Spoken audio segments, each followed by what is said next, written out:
everyone. Today we will study the a topic centrifugal force, which is a part of circular motion. Okay, let's move to the topic centrifugal force. So I just want to tell you first of all what is centrifugal force, from where it comes. As I told you, centripetal force. Centripetal force. What I told you, centripetal force. Can you tell me? What do you mean by centripetal force? Can you please? Force acting along the center. A force which is acting, any force. Centripetal force, what I told you? Any force, any force, any force which is acting towards center. Okay? Which is towards center or acting towards center is known as centripetal force. So any force, it can be tension, or what it can be? Gravitational. Very good.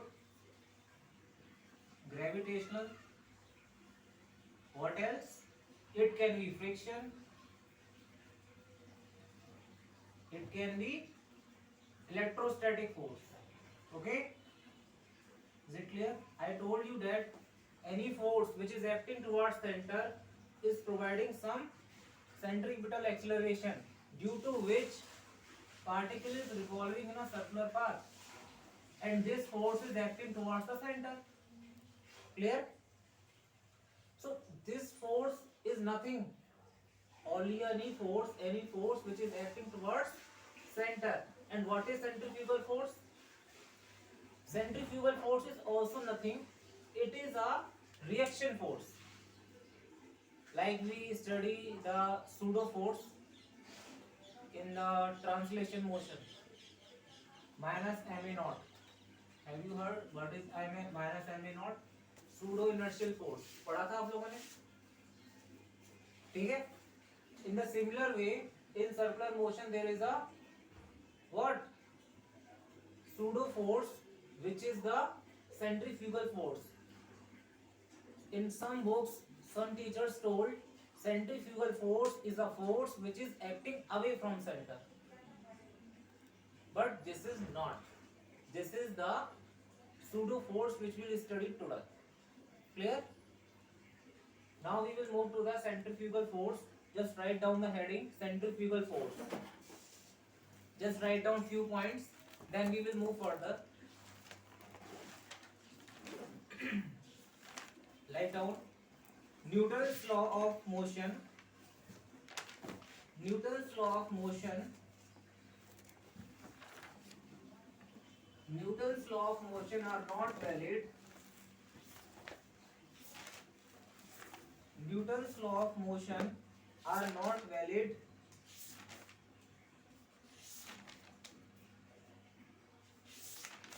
if Newton's law of motion are not valid if one is working from a non-inertial frame.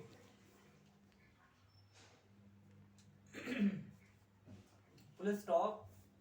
If the frame translates with respect to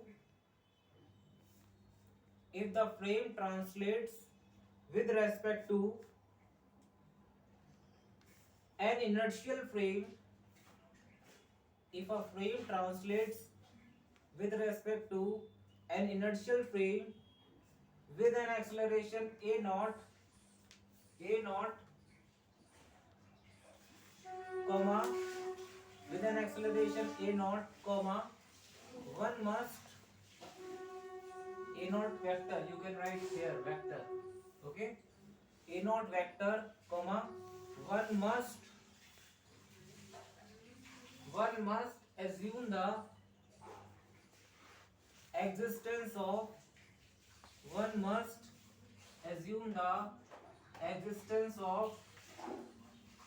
pseudo force. You can write in bracket minus m in naught, where m is the what? Mass of the particle whom we study. Okay? And what is a naught? Shivam, tell me. What is a naught? Tell me, tell me. Acceleration of This guy. non-inertial. Very good. Acceleration of non-inertial frame. Acceleration of working frame or whatever else. Acceleration of, you are saying good. Acceleration of working frame. The frame in which we are working, or you can say that non-inertial frame. You can't say non-inertial, but in the sense you can say, but it is the acceleration of working frame. In the same way like lift. Lift is our working frame in which we are working, and it is a non-inertial frame. That's why we will apply pseudo force. Clear? Now write down next. Once this pseudo force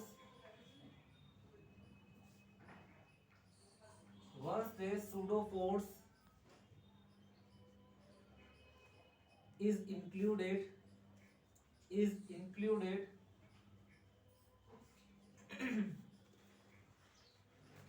once this pseudo force is included, have you written? One can use, once this pseudo force is included, one can use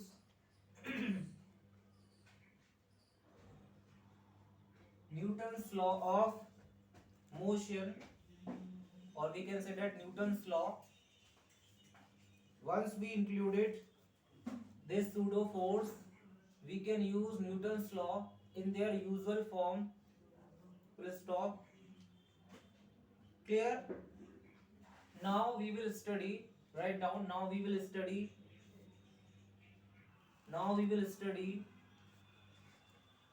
what pseudo force is needed,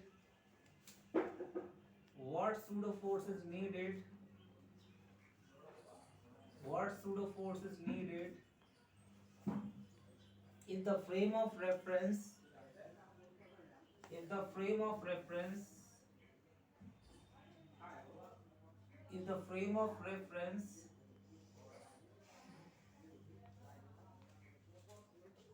rotates at a constant angular velocity,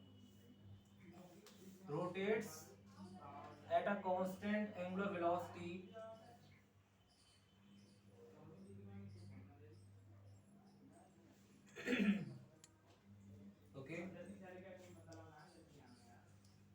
question mark, rotate at constant angular velocity omega with respect to a inertial frame. Have you written?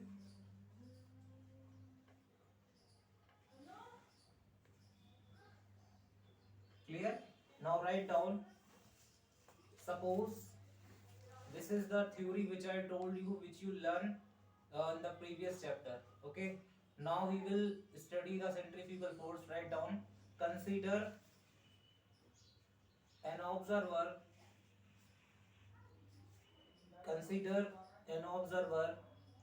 is sitting in a closed cabin,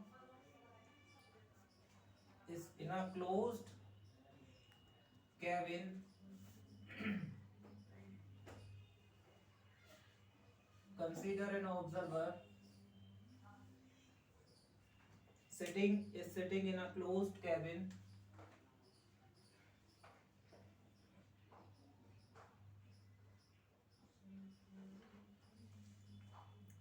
full stop, which is made to rotate about the vertical z axis. You can see this is a vertical z axis about which our frame is rotating. I will tell you. First you write about the vertical z axis at a uniform angular velocity omega. at a uniform angular velocity omega, full stop, the x-axis and y-axis, the x-axis and y-axis are fixed in the cabin,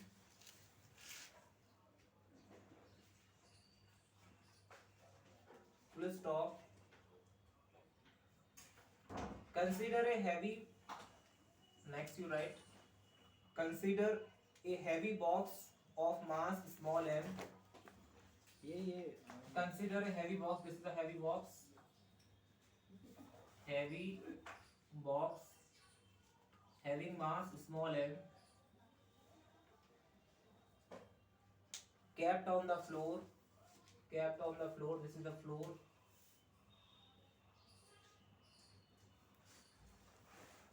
okay, kept on the floor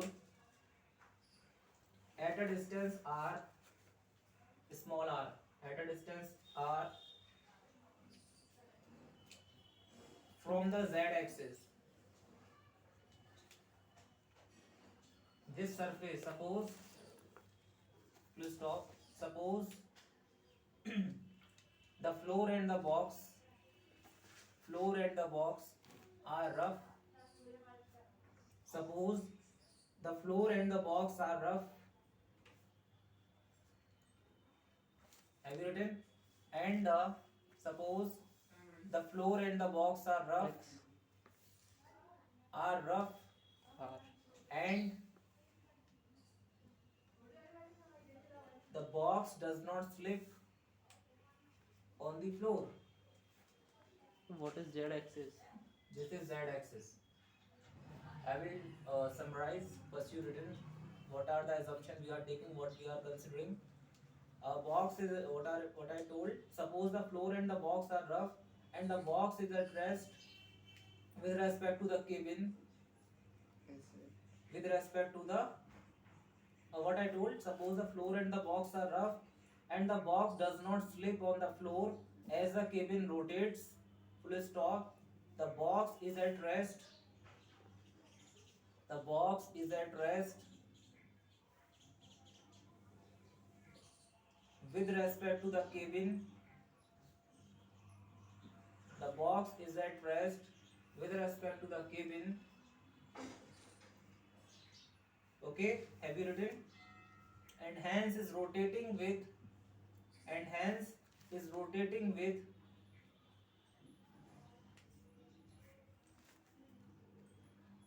an angular velocity omega,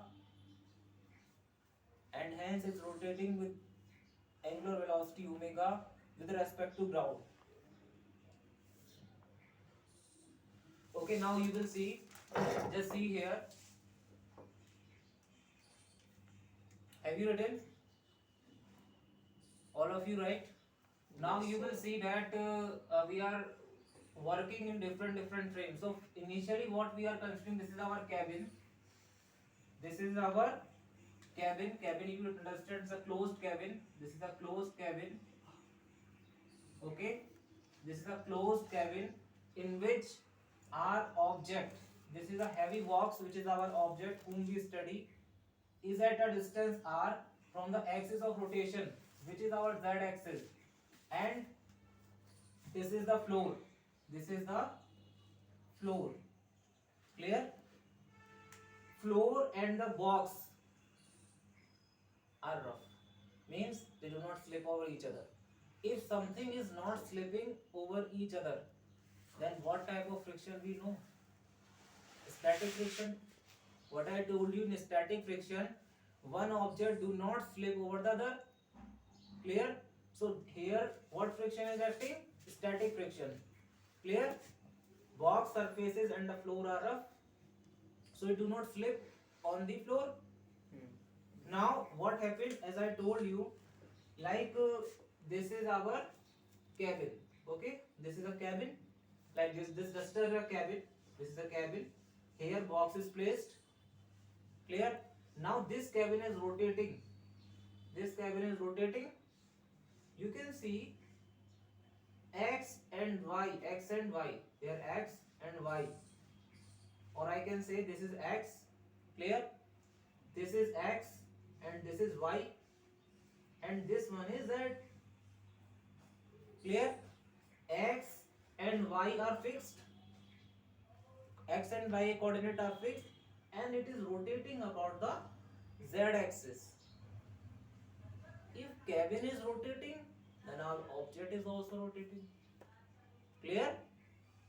Now we will analyze this situation in different formats. First of all, we will consider our observer. This is our observer. Initially we are considering that our observer is at ground. This observer is at ground. Clear? This observer is at ground initially. Now forget everything, just focus. This observer will focus only this. Now tell me the free body diagram of this. You can see here mg will act downwards. According to this observer, he is seeing that, only that. He does not look the cabin or this observer. He is not looking anything. He is looking only the object. Now in free body diagram, what we include? All the forces.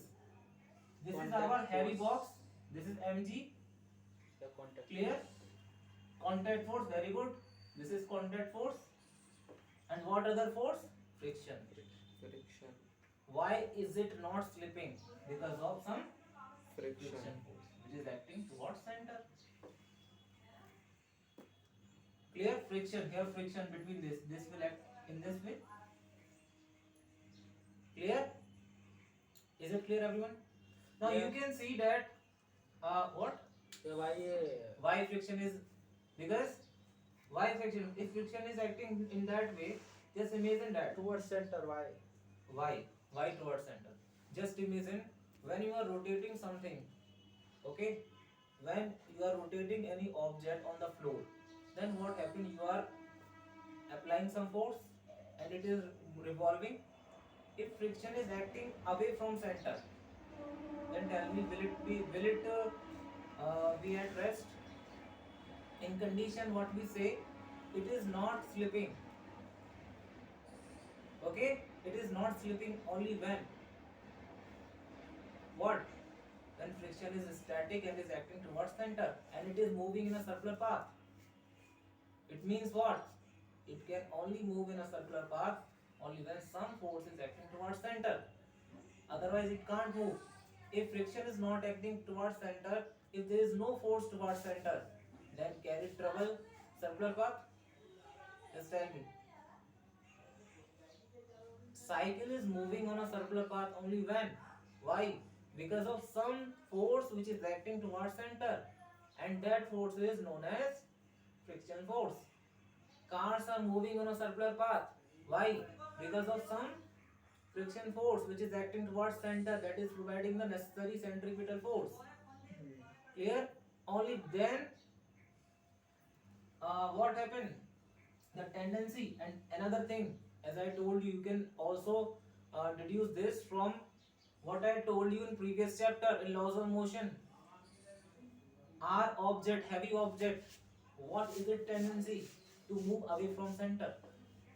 Cycle, you feel when you are moving very high on a cycle and you are curving on a curving road, you are moving, you are turning, and you do not decrease your speed, then what happens? You are feeling that you are away from center. Okay, you feel that something is pushing you towards away from center. Then what you need to do? You just need to decrease the speed, then you can turn. Otherwise you can't turn the running vehicle on a circular path. What force do you apply when? Like for example, this block has a tendency to move away from center, and what static friction told? It opposes the tendency. The block has a tendency to go away. Then friction force, static friction, what I told you, static friction always opposes the tendency of motion. Clear? So its tendency to move away from center, then friction force will oppose it and will act towards center. and move it at a circular path. Clear? Block has a tendency to move away, then friction will oppose its tendency of motion. Clear? For example, this any book. force apply when This book, away from the if I am center. moving this in a forward direction, then this book has a tendency of motion in forward direction, then friction will act towards left. Clear? Okay. Now we will balance the force. N minus mg, net force in what? In this direction. Net force in this direction is equal to mass time acceleration. Is there any acceleration in vertical direction? No. So it is 0. N is equal to mg. Clear? Now we will see in this direction net force. I am writing here net force in x, you can say, it is equal to, remember it is a net force, resultant force. Clear?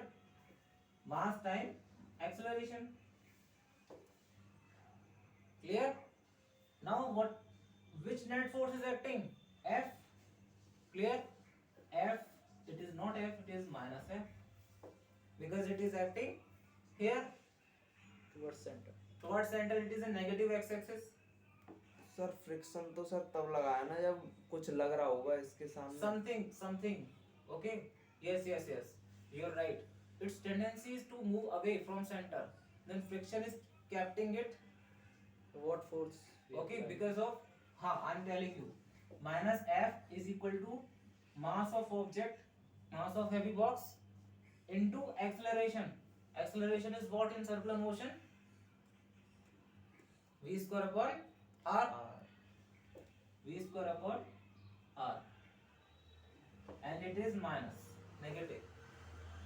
Why? Why? Because it is acting towards center and it is in negative x-axis. I am writing the axis also. You can visualize x. This is 1. Clear? Since this force is acting towards center, it will provide the necessary centripetal acceleration. So I write F is equal to mass time acceleration. So m what? M of what? M is the mass of heavy box. The acceleration is also of heavy box. And acceleration, what I told you, net acceleration is towards center only when a particle is moving in a uniform circular motion. Here, particle is moving at a constant angular velocity. So its velocity in tangential direction is not changing. So acceleration, net acceleration only centripetal acceleration. So I took A is equal to AC. Clear? And write down this, it will cancel out. Then F is equal to mv square upon R. This is the resultant expression which we got to here. According to this observer, I am saying that this is observer A. Clear? This is observer B. I told you this is observer A, this is observer B. Clear? You can note down. And you can write down this F is equal to mv square upon R. mv square upon R. What is V is equal to R omega square? This will be R square omega square divided by R. You can cancel out 1 R. Then F is equal to m R omega square. Clear? You can note down this. Write down.